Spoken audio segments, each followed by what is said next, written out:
дойде ми пратката от Тему.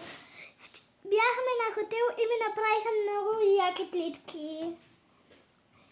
Бяхме на един хотел, ама няма да ви кажа къде. Защото и вие ще поискате. Първата поръчка от Тему ни е тъй нещо, прилича да станеш аниматор нещо. И сега ще затворя вратата и ще ви покажа другата яка пратка. Моята хубава пратка е много хубава и скъпоценна. Златен химикал. Вижте, то се отваря и ще ви покажа как пише. После и да, хора, той дето ви го показах, го слагаме там, дето е моето място.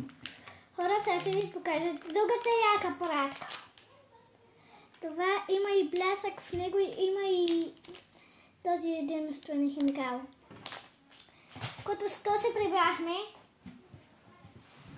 и хора, ще ви покажа другата яка пратка, която всеки си го искал. Това е този много яко нещо. Химикал ли, молив ли е и това е попит. И хора, сега ще ви покажа и другата ми пратка. Това е молив този път и той има такова.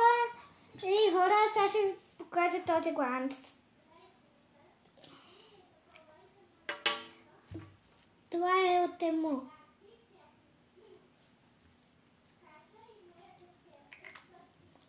Това ми е разпозната вкус.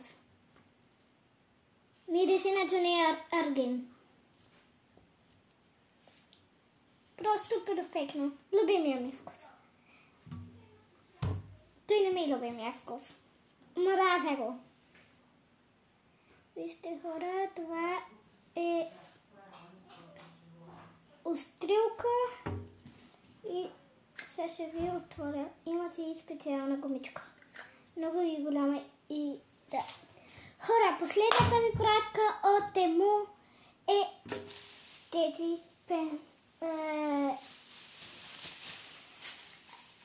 помпони. И сега, хора, чао на всички от мен.